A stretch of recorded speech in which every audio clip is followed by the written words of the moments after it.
Well, hi everybody. It's Bob in 1KPR, and today I want to show you this adaptation, I guess, of the CommRadio cr1a.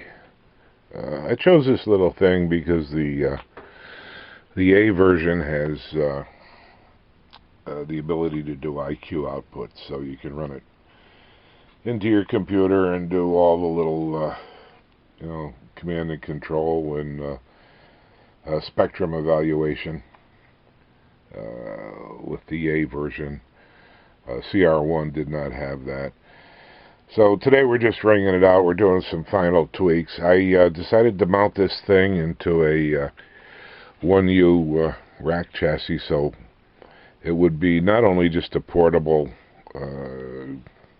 outdoor carry-around radio that's self-powered. There's some really good battery power in there. I don't know if it's lithium or nickel metal, but it's a very substantial battery. This is basically an SDR radio with its own sound card. D to A, A to D, and D to A activity all happens inside this box here. And that's how you would receive the radio if you bought one. So we put it in this rack and added all the features after talking to a friend of mine who's in broadcasting down in Virginia. And he thought it might be nice to have something to take on the road and use this in a professional manner as well. Doing field strength tests and off-air monitoring while he's out in the field or on his day off, or I guess even in his backyard. I don't know. But anyhow, let's go through this kind of quickly. We have I provided, I hope that's in focus, input gain controls for the 0 to 30 meg and the 30 meg up into the UHF portion. Also antenna protection, or rig protection actually, to shunt, kill the antennas, run them to ground, and keep everything safe. I don't trust all of these real delicate input sections of these new radios, SDR and even the older transistor ones, or IC type. Some of them have FETs in the front, and they really don't like static buildup on antenna lines, and they surely don't like nearby strikes, lightning strikes that induce all kinds of crazy currents into the antenna system. So let's take a look at this. I don't know if we're better off or not with light on it here. Well, we'll see. We provided a variety of inputs. So for the HF, let's see if we could swing this over here. We've got an SO239 F fitting and a B and C, and we did the same thing for the UHF VHF side. I've got a little bit of choking on the power line because you never know what you're going to be powering this thing from. Might be a field generator, might be a pure battery, but just in case it's there. The rig will power itself, I should say the receiver, will power itself from USB, which it was originally supplied with right here. I've gone ahead and added a USB input breakout board that has the ability to, you can plug this into a computer or a 5-volt feed from your car lighter socket or something. So there's a variety of ways to get power into the radio. I also have a little jumper terminator thing here that you can isolate the grounds in case you get into a hum situation or some kind of ground loop problem. We've allowed for balanced or unbalanced outputs here because this rig comes with a bridge type audio output, and you can't ground the speaker line, which is very dangerous sometimes. So to eliminate that, I've just isolated the audio so you can do whatever the heck you want to do with the audio. You want to ground it? Go ahead and ground the damn thing. It's all right. It will charge now with AC. I'm coming in here, 110. Got a little power supply and regulated 5-volt feed. Very high filtering. Keep all the DC nice and clean. I built a little contouring board, so we'll get into that in a minute. So for long-term listening, You can contour the audio. We have some driver boards here for the controls, and a little power amp here that'll give you about a watt or two for the speaker. Plenty of power. Up front, again, we had the 2 antenna input gain controls, the radio itself,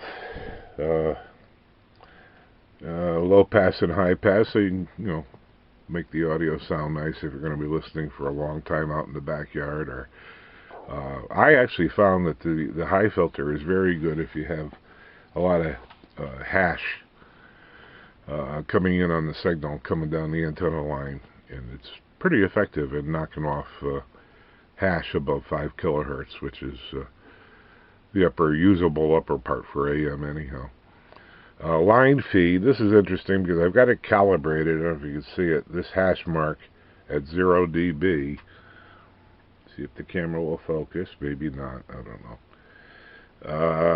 At 0 dB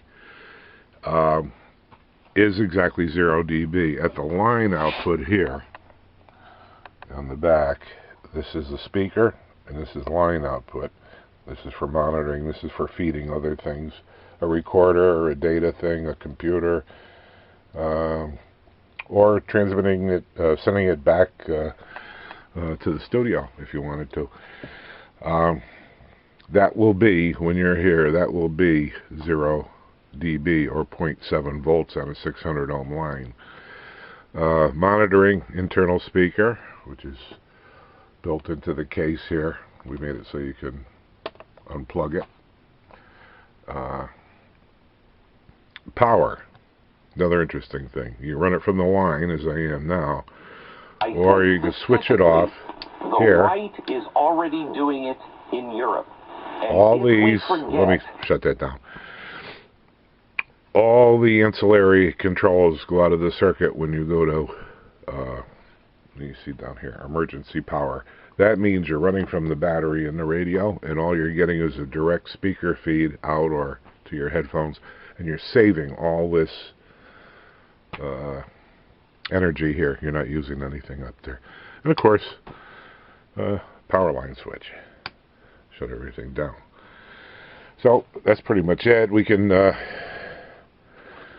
I use this as a tabletop right now when it's not in service, but I figured I'd unbutton it today and show everybody what can be done with this cute little CommRadio, cr1a.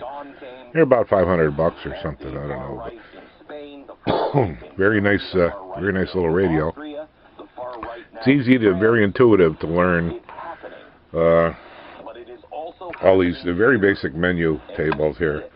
You can go through it and do that with the other hand. Change the the parameters that you want to do. When you're done, you just touch the tuning knob and then off we go. History shows us somehow. Father Coughlin, who was on the left. There we go.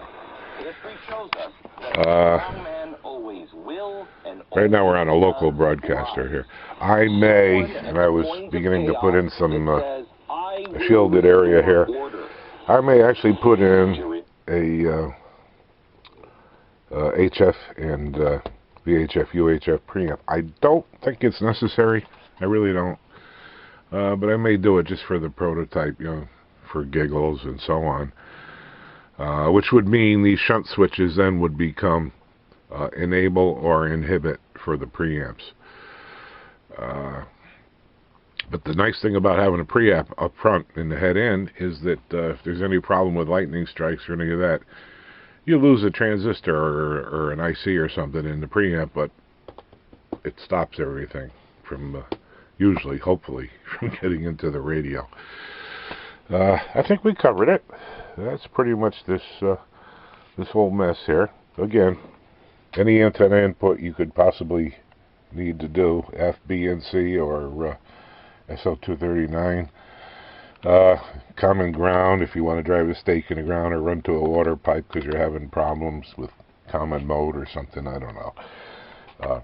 Auxiliary 12 volts in through a jack, 110 in, speaker out, line out, and everything you'd ever want to do up front here on the as far as controlling this thing. So I'm pretty happy with it. It is not the equivalent of a regular desktop, what we would call military grade or high-end hobbyist grade receiver. It doesn't have the extreme dynamic range. It tends to be a little tiny bit noisier than I'd like, although I don't think the average guy would find that out unless you put instruments on it, put it on the workbench and tested it. But other than that, it does everything it's advertised to do. It's a very nice little radio. So again, it's Bob in 1KPR. Thanks for looking, and see you again next time. Bye-bye.